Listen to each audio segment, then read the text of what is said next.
Hi, I'm going to try and summarize John Vervaeke's ecology of practices and then the general thrust of that sort of spiritual work, like sort of what he is trying to accomplish and what people like him are trying to accomplish. And so I'm going to kind of try and summarize that phenomenologically using only water for analogical thinking. So in terms of like what John's trying to do with consciousness and awakening and stuff like that, like the thing that he's referencing is not complex. It doesn't have many parts. And so I'm just trying to describe that, but only using water. Like most of this, because it's like anytime people are describing the transcendent, they're using analogical thinking, and then they'll often reference like just analogical thoughts. Like the only reason that you know any of their words make sense is from some experience that you've had of something perceptible,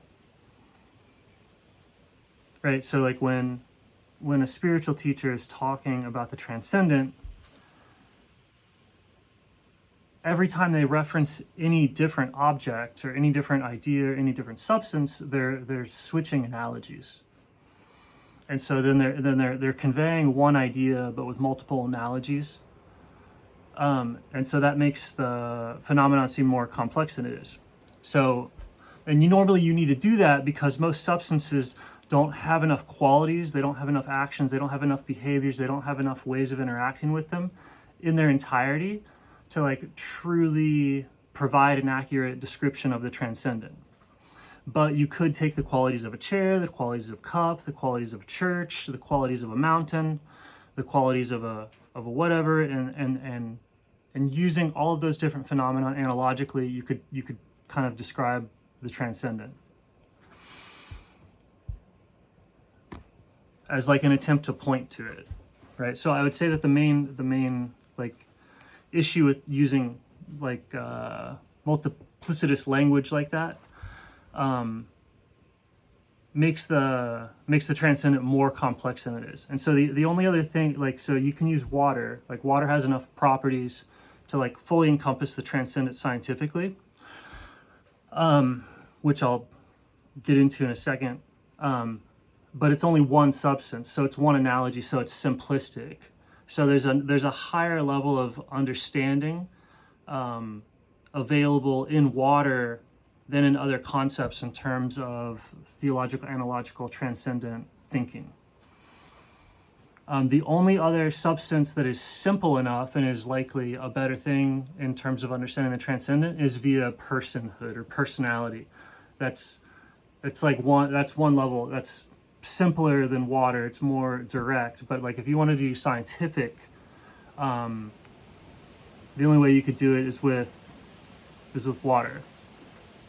Like maybe plasma, but you don't interact with plasma. Like there's no other substances that you interact with that have enough behavioral patterns that are actually like you can immerse yourselves in it, you can interact with it, eat it, be immersed in it, be sprayed with it.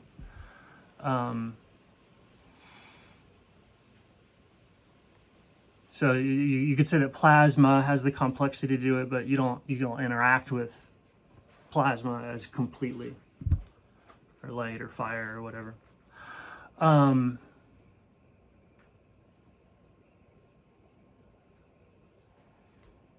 So yeah, that's kind of one concept that I wanted to bring to the table. I think that's why a lot of people are super into Christ or super into Jesus, because when you have that level of parallel simplicity, so single concept, transcendent, is not complex. So you have to have a single analogy. So I mean I can't think of any besides personhood, like water, like being. It's like being you could do it with, but it's kind of useless.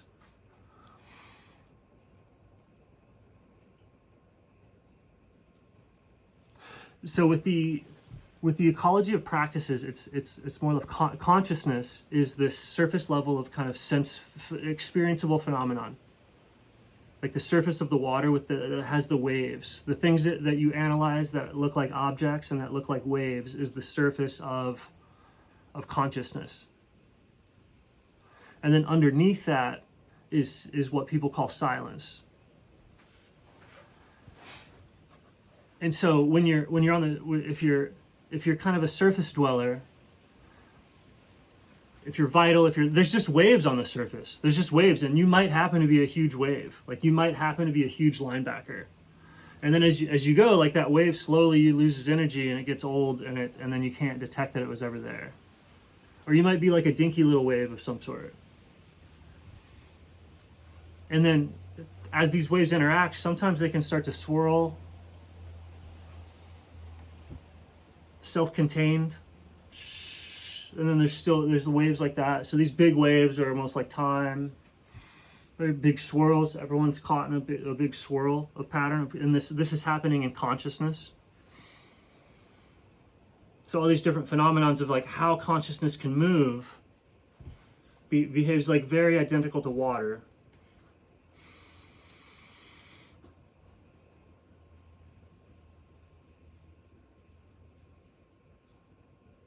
And so that silence is looking. So like with any of these practices where you find yourself pulled to the breathless state, so where the interest and the excitement, the ingenuity, the genius, the divine, like all those divine virtues are so present in like whatever you've done,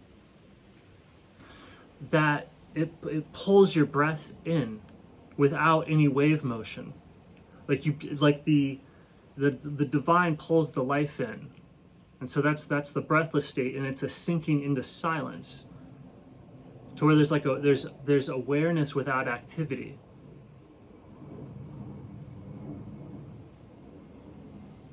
And the listening is pulling in all the noise of the surface. The entirety, the bulk of the underwater is pulling in all the noise of the surface. And you can't do any, it's very analogous to water in terms of like, well, what can you do to really step back and fall into silence? And like the first one is breath control. You stop taking in the substances of these worlds and even exhale them, and then that drops you, and then drop into silence, and your identity shifts from a very narrow focus on the thing, and you see the whole thing. You see all the waves, you see where they're going. And this happens on different levels. Like if you just start observing your thoughts, you've gone from being on the surface, and if you're observing them, you're listening, so you've dropped into silence.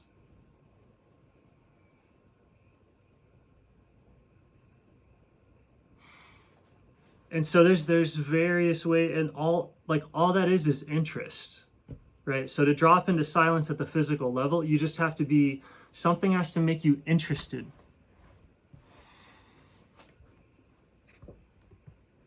And that's all it is. You just capture it. If you start observing your thoughts, that's interest. So you're paying interest. And so that's falling into silence, the same way that you would fall into water. Same type of relaxation, detachment. And so it's only with that level of detachment where you stop breathing in, you stop exchanging with the surface. Like unless you're a genius that's come up with some other method, there's no way to drop very far below the surface. Like just try it. And you can't really drop very far below the surface without breath control, because like even if you were to get a snorkel of some sort and breathe, the pressure is so much that you can only go about 6 feet deep, like with years of training.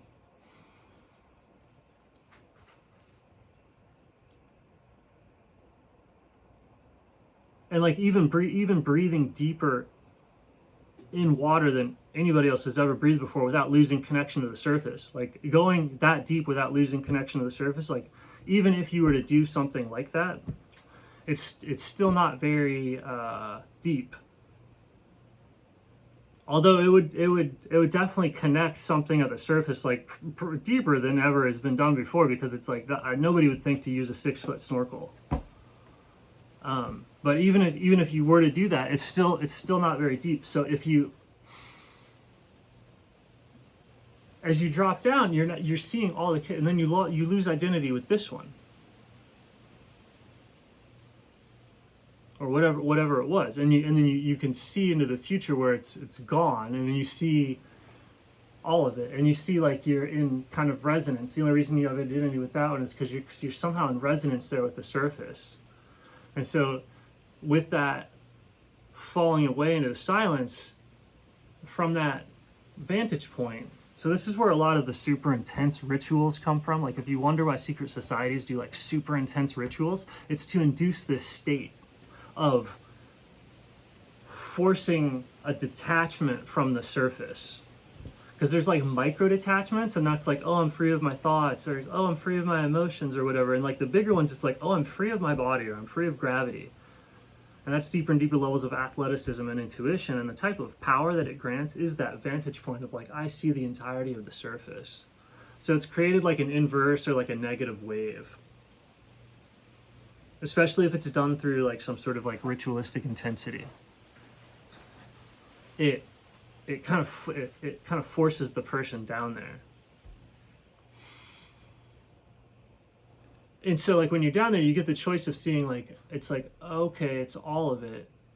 And you see you can see the destiny of everything, of it just becoming unrecognizable, and everyone has the same shared vantage point. Like when you're dropped into silence, there's only one eye, there's only one thing looking. So like when you drop into silence, it's like losing identity with the wave, and then when you go in, there's only one thing looking, and it's the same thing that's looking at the thoughts, or the same thing that's different levels of looking, and people try and like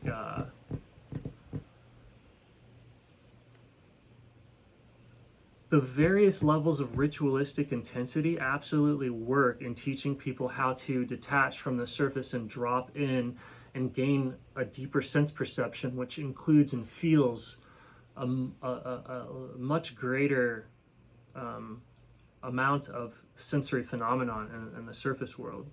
So you can start to see and kind of like get in resonance with the whole thing and start pushing stuff. Like if your movements aren't directed at just you, and you're trying to move the whole situation that you're in from that point, it's like that creates a very powerful individual. So when it's down there, it's like, should I engage? Should I act? Should I, like, what am I supposed to be doing? And like when you're down there doing that, if you're moving everything around, if you're not trying to participate in the whole game and like really maximize everything, and you become self-focused, that's how you get really evil. So evil just comes from like really good people. It's like deep levels of silence that like become identified with a particular area. So it's like simultaneously, like in evil, you're looking at the influence of like a very like deep level of consciousness. Like if it's an evil that you worry about, it's like that evil is coming from a silence and from a depth that is like a very deep level of God.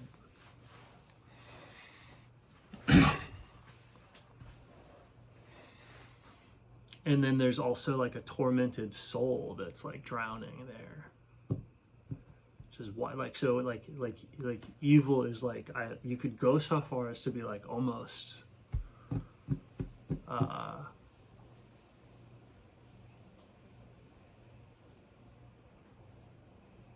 you could understand why people worship, because it's a person drowning in God, and you can see it. And here they're making a part of a very deep hidden part of God like visible. I'm not saying it's good, because when you're down there and you're not drowning, there's no one there. You're the looker. So if you're down there and you still exist, like if you've detached and you're down there, like, right, like a little motive thing in the all is like maximizing that body at all, like the more that's happening, the more you're down there and the more you're drowning. And then simultaneously, that is a freaky phenomenon for people on the surface.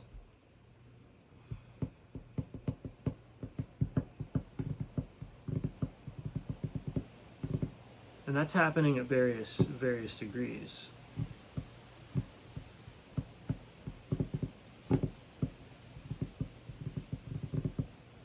So the ecology of practices and stuff is just stuff like like if drumming, like looking at your thoughts, or like drum, like, oh, I'm moving to a drum beat, or I'm thinking to a drum beat. Like anytime you're moving to like an oscillating rhythm in sensory reality, you know where it is and you can drop into it. It's like that movement and that alignment with it. You know, like, okay, I'm actually at the surface. I'm not up in the air in an idea. Using the rhythm of the drum or the rhythm of the breath to be like right there, and then kind of like, you know, you have to go into that. So that rhythm or the breath, or like it's like, oh, I'm wrestling somebody, like how are you gonna win? You have to go into that. So you can use like jujitsu as a doorway into the movement of silence or whatever. But it's so like anybody that's good at anything is dropping into that space, because it's like that depth is the controller of the event.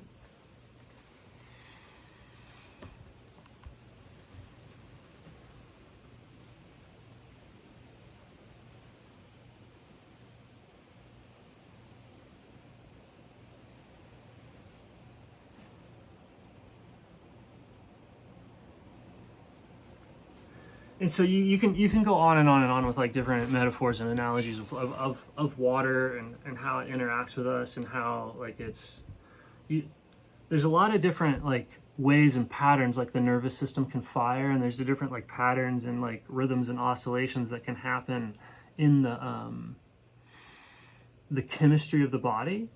But for the most part, like the water inside of everybody is pretty much the same, and it's containing all of the chemistry. So all the different feeling states of consciousness or whatever, those are all happening in water, or kind of to water, like mechanically. So since all of that stuff about our mind and ourself is happening in the water, it's like it's happening, like all of the perceptions is like we know they're happening in water. So in terms of like understanding, perception, consciousness, the brain, like every chemical reaction and everything is going on is like actually in the shape of the water. And the water's holding all of the current and all of the action potentials and all of everything. So it's like the analogies of water, what it's doing, how it interacts, where it is, like its momentum, it's like patterns, its ways of like imparting inertia, flow state, like all of that is, you can describe everything that everyone's doing with it. I think that's why Christians, like when they're like, I want to know the truth about reality, they like just slam your face into water like 3 times. And they go, that's it, that's everything that could be said, possibly scientifically, intellectually, so now you're illumined.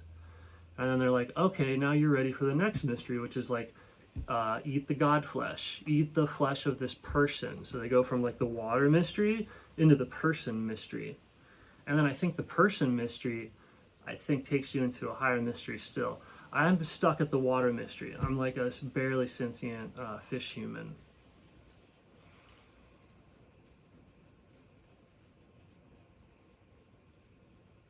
You can't, the cool thing about the water, you can't lose your baptism. You can't unsee the truth about reality.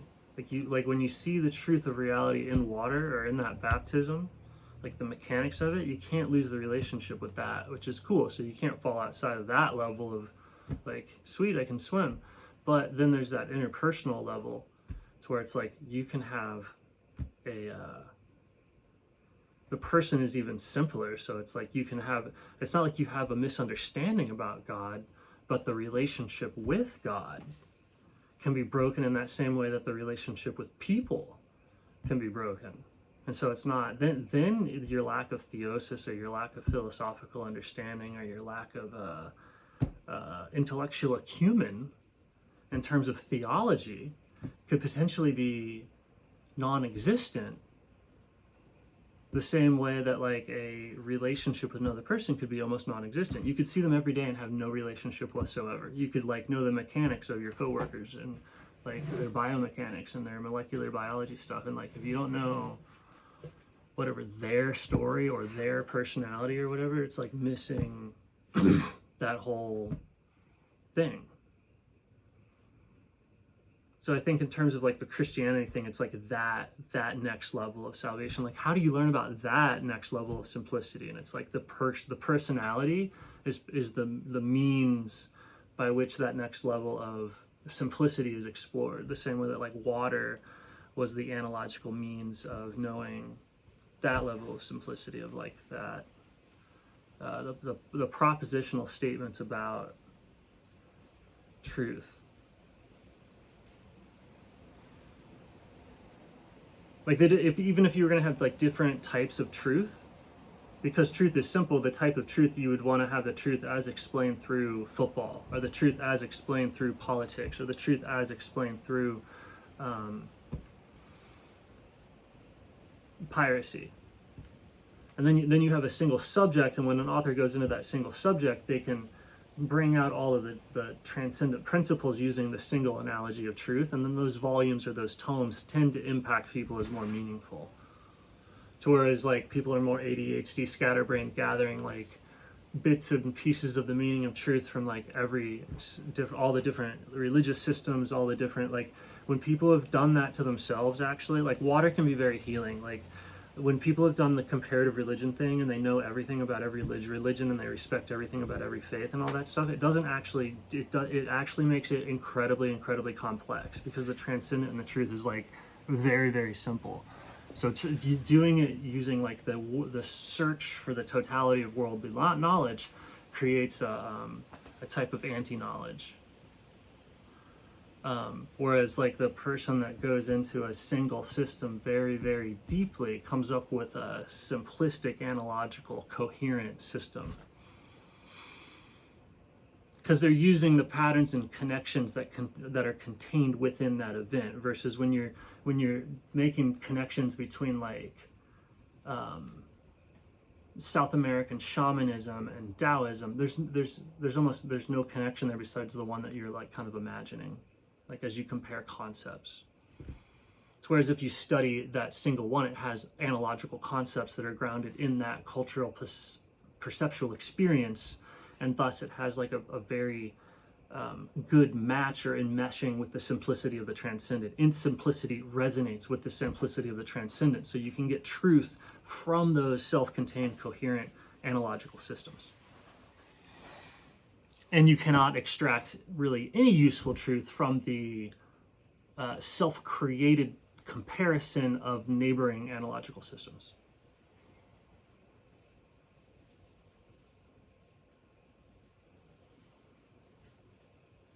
And that's why nerds are not athletic. They know too much, so they make comparisons that aren't there. There's like, yeah, there's definitely similarities, but there's not functional connections. Like there's just not actually any connections. They don't actually interact with each other.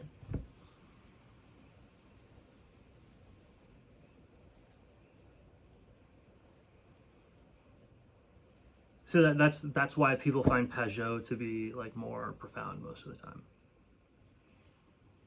or Peterson.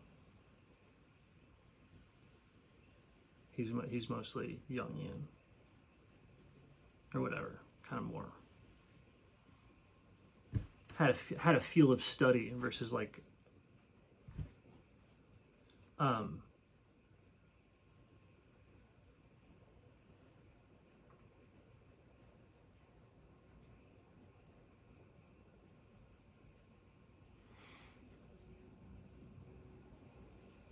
yeah, that seems to be all anybody's doing. Is like they're trying to fall into being in that way. That's like strictly, it's the analogy of it, right? So it's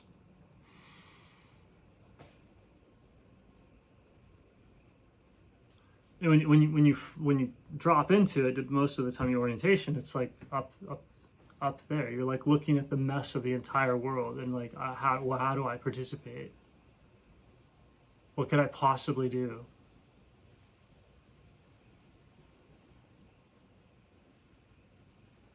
And then you just feel all that movement from the heart.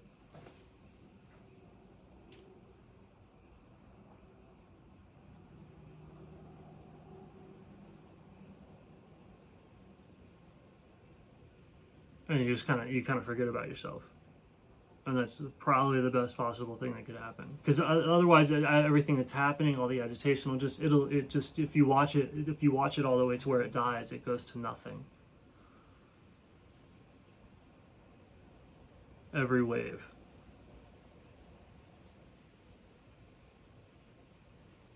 And there's these currents and eddies and stuff that you just can't possibly do anything about. And everything's churning around to its like ultimate destruction, you know.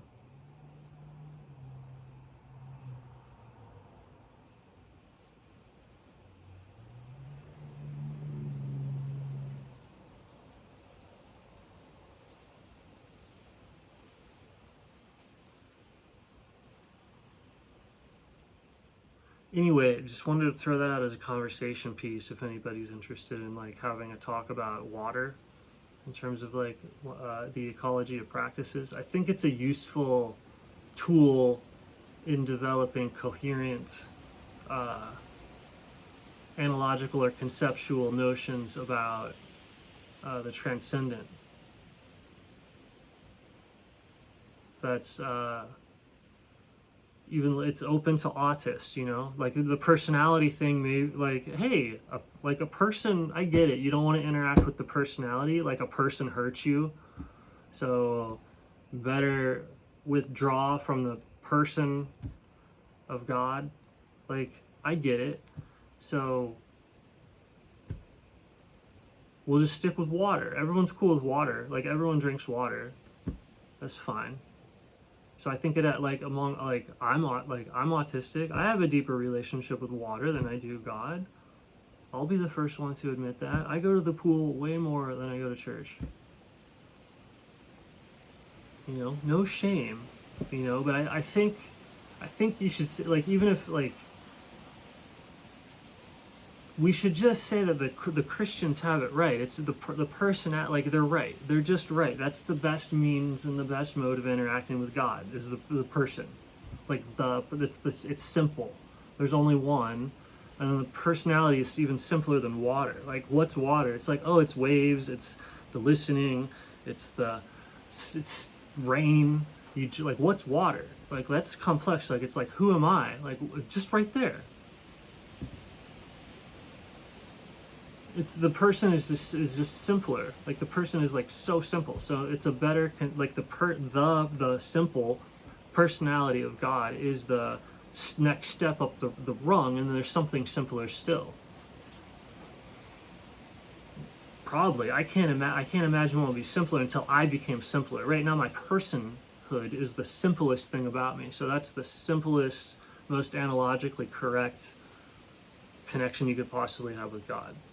But sometimes that gets like the nub and hurt or whatever, or it wants to look down, and so water is it's at the bottom, you know, and water's amazing. So I think there's like in terms of all this other like